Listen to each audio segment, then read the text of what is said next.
আসসালামু আলাইকুম আম্মা। ওয়ালাইকুম আসসালাম। কেমন আছো? ভালো আছি। কি খবর তোমার? ভালো।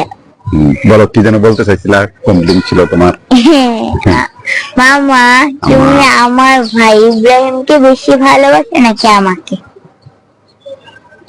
আবার বলো, তোমার ভাই ইব্রাহিমকে বেশি ভালোবাসি না তোমাকে বেশি ভালোবাসি? মানে আমি আমার ছেলেকে বেশি ভালোবাসি না তোমাকে বেশি ভালোবাসি, এই কথাটা তুমি বলতে চাচ্ছ?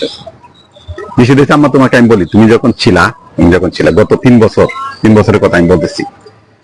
মানে কষ্ট কি জিনিস, মানে একটা মানুষের কষ্ট, যদি তুমি অনেক কষ্টে থাকো, মনে করো যে কষ্টটা, তোমাকে আমি একটা পরিমাণ নর্মাল উদাহরণ দিই তোমাকে। আমি এখানে শুয়ে আছি, আমি মরবো না, আমাকে মারবা না তুমি, আমি এখানে শুয়ে আছি, এর উপর দিয়ে যদি মনে করো যে 200 টন ওজনের একটা ট্রাক যায়, তাহলে আমার অবস্থাটা কেমন হবে? আমার জানটা বার হবে না, জানটা যাবে না, মানে মানে সেপটা হয়ে, মানে রুটি যাবে না আম্মা। তাহলে এরকম কষ্টে ছিলাম, মানে আংরা ছিল, জীবনটা পুড়িয়ে আংরা ছিল কষ্টে, মানে পৃথিবীতে কিছু দেখতাম না। মানে কষ্ট কাকে বলে, কষ্ট কি জিনিস, এটা গত 3 বছরে হারে হারে টের পাইছি, বুঝছেন মা? শুধু তোমার কাছে যাইতাম, তোমার সাথে আমি থাকতাম, তোমার সাথে আমি ঘুরতাম, মানে মানসিক যে কষ্টের কথা বলতেছি, হ্যাঁ। মানে দেখছো না, আমি কিন্তু খাওয়া দাওয়া কম করতাম, তারপর দেখছিলাম আমি কি পরিমাণ মোটা হয়েছিলাম আস্তে আস্তে। মানে মানে তোমার 46 সাইজের লাগতো, এখন 42। হ্যাঁ, ওজন মনে করে 17, 18, 19 কেজি কমছে, আরো 10, 15 কেজি কমাবো। তুমি তো খাই তাই না? ঠিক আছে, মানে তারপর ফুলে গেছিলাম। মানে একটা যে মানসিক যে কষ্ট, মানসিক যে যন্ত্রণা, একটা মহামানবী যে আমাকে যে কষ্টটা দিছিল, মানে একটা পরিবার যে কষ্টটা দিছিল, এই কষ্টটা এমন ছিল যে বললাম না, যে তুমি যদি ইয়া করো, যে আমি এখানে শুয়ে আছি, এর উপরে যদি 200 টনের একটা যায়, ট্রাক যায়, যাওয়ার পর একটা মানুষের যে কষ্টটা হয়, চাপাটা যে কষ্টটা থাকে, জীবনটা এরকম ছিল। আমি তোমাকে এক কথায় বললাম যে তোমার কাছে যাইতাম, কথা বলতাম, কান্নাকাটি করতাম, মন খারাপ থাকতো, বসে থাকতাম, রাগারাগি করতাম। এই কষ্টের সময় যে আমার ভালোবাসার যে মানুষগুলা ছিল, ওরা আমার কাছে এমন মজা নিত, মানে এত ভালো লাগতো, মানে আমার কষ্টটা দেখে তাদের এত আনন্দ লাগতো। মানে আমার পরিবারের মানুষ, মানে যারা আমাকে খুব ভালোবাসে, আমি জানতাম আর কি আগে, এত আনন্দ পাইতো, এত কষ্ট সুখ পাইতো, মানে আমার কথা শোনার পরে এত বিনোদন পাইতো, মানে মজা, মানে সিনেমা দেখতে হইতো না, আমার কথা শোনার পরে নাটকও দেখা লাগতো না, এই সিনেমার নাটকের কাহিনী আমার কাছ থেকে শুনতে পাইতো, আর এত মজা পাইতো। এই গত 3 বছরে আমি এই জিনিসটা দেখছি, উপলব্ধি করছি এবং ফিল করছি। কাকতালীয় ভাবে আল্লাহ হয়তো জিনিসটা দেখছে, হ্যাঁ, আমি আল্লাহর উপর ভরসা, আল্লাহ দেখছে। ওই যে মরুভূমির মধ্যে আঙ্গার মাধ্যমে মনে করে যে তোমার ভাই ইব্রাহিম আমার জীবনে আসছে।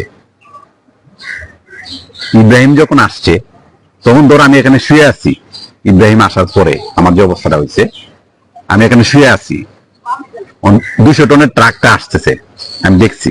ট্রাকটা আসার পরে মনে করো ট্রাকটাকে এমন ভাবে একটা লাথি মারছি, সে মনে করো 200 কিলোমিটার দূরে পড়ছে। আমার ফিল্ডে এখন এরকম, ভালো লাগাটা এরকম, মানে ভালোবাসাটা এরকম, মানসিক শক্তিটা এরকম, মানসিক সুখটা এরকম। তোমার ভাই আসার পরে আমি এই জিনিসটা পাইছি। আর যে আমার ভালোবাসার মানুষগুলো ছিল, যারা আনন্দ পাইতো, ওদের ভালোবাসা এত পাইছি, ওই গত 3 বছরে এত ভালোবাসা দিচ্ছে। ইব্রাহিম আসার পরে আর ওদের ভালোবাসা বেশিটা প্রয়োজন হচ্ছে না। মানে আমি আমার ইব্রাহিমের ইয়াতেই এখন আল্লাহ আমাকে বাঁচায় রাখছে, আল্লাহ আমাকে সুখে রাখছে, শান্তিতে রাখছে। মানে শান্তি বলতে, তার যখন হাসিটা শুনি, তার যে কথাটা শুনি, তার যে হাতটা ধরি, সে যে আমার হাতটা ধরে, হাতটা ধরলে মনে হয় যে সে হাতটা ধরছে, মানে মনে করো যে এই এই হাতের যে শক্তি, আমার হাতে যে শক্তিটা ঢুকছে, হ্যাঁ, মনে করো সামনে যদি 500 মানুষও থাকে, মাত্র 5 মিনিট লাগবে তাদেরকে আমার মানে কাভার করতে, তাদেরকে করতে। মানে ইব্রাহিম কতটুকু ভালোবাসি তোমার ভাই, তুমি তো জানো, তোমার ভাই হওয়ার পরে তুমি কি পরিমাণ শক্তি পাইছো বলো, কতটুকু ভালোবাসা পাইছো, পাইছো না? এটা ইব্রাহিম আসার পরে, এর আগেরটা তোমার 3 বছরেরটা বললাম, যে আমার পরিবারের ভাবি, ভাইয়ের, আত্মীয় স্বজন যারা আছে, মানে এর আগে ইব্রাহিম আসার আগে যে পাইছি, মানে একটা মানুষের আংরা ফুললে যেমন কয়লা ফুললে যেমন কয়লার খনি থেকে তোমার গ্যাস হয় না, মানুষের বিদ্যুৎ হয় না, মানে আমার বিষয়টা বিদ্যুৎ, আমার মনে হয় আমার যদি আংরা পুরে বানাইতো, একটা এলাকা আমার ইয়াতে চলতো, আংরা পুরা দিতে সেন্টে চলতো। এরকম কষ্টে ছিলাম 3 বছর প্রায়, হ্যাঁ। তো হঠাৎ করে কোনো আল্লাহর রহমতে কারোর সাথে হওয়ার পরে, আমার ইব্রাহিম যখন আসার পরে আংরার কারখানা বন্ধ হয়ে গেছে, আল্লাহ বন্ধ করে দিছে, হ্যাঁ। ভালোবাসা এখন তোমার মনে করো যে আমার এই যে আগের যে ভালোবাসার মানুষ, ওদেরকে বেশি ফিল হয় না, পরিবারের ভালোবাসার মানুষ তাদেরকে বেশি ফিল হয় না, আশেপাশে যে কোনো কিছু বিষয়ে কোনো কাজকে মানে আমি যদি 16-17 ঘন্টা 18 ঘন্টাও কাজ করি, কোনো কাজকে আমার কাজেই মনে হয় না, মানে সারাদিন আমি কোনো টায়ার্ডই হই না। মানে তোমার ইব্রাহিম আমার জীবনে শান্তি, ইব্রাহিম আমার জীবনের পাওয়ার, ইব্রাহিম আমার জীবনের ভালোবাসা, ইব্রাহিম আমার জীবনের সবকিছু। মানে ইব্রাহিম আমার কলিজা ধরতে পারো, ঠিক আছে? তুমি কি, তুমি কলিজার, দুজনে বাক করে তুমি কিন্তু আগে কলিজা, তুমি আগে থেকে ছিল কিনা? তো মন খারাপ হয়ে গেছে কেন? আমি তোমার বুঝাইতেছি যে তুমি ইব্রাহিমের কতটুকু ভালোবাসি আর তোমার কতটুকু ভালোবাসি, আর তোমার কতটুকু ভালোবাসি আমি তোমার যদি বুঝাই যে তোমার কারণে আমি 16-17 ঘন্টা 18 ঘন্টা করার পরেও তোমার কারণে আমি হাসি।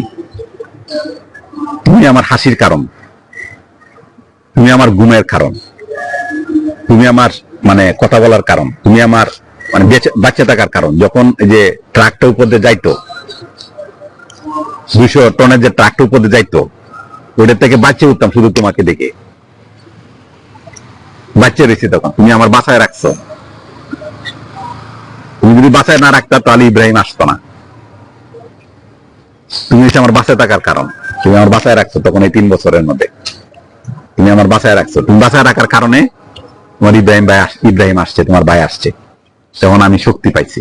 আমি বাচ্চা না থাকলে তুমি ইব্রাহিম ভাই আসতো না, আমার শক্তি আসতো না। এখন তুমি ভালোবাসাটা বুঝো, তোমাকে বেশি ভালোবাসি না তোমার ভাইকে ভালোবাসি, না সমান সমান ভালোবাসি, না প্রত্যেকের ভালোবাসা আলাদা আলাদা? তোমার ভালোবাসাটা আম্মা আলাদা। তোমার যে ভালোবাসা আমি কাউকে দেই নাই। ইব্রাহিমের ভালোবাসা যেটা, এটা ইব্রাহিমের জন্য, কারণ আমার তো ভালোবাসার মানুষ বেশি নাই।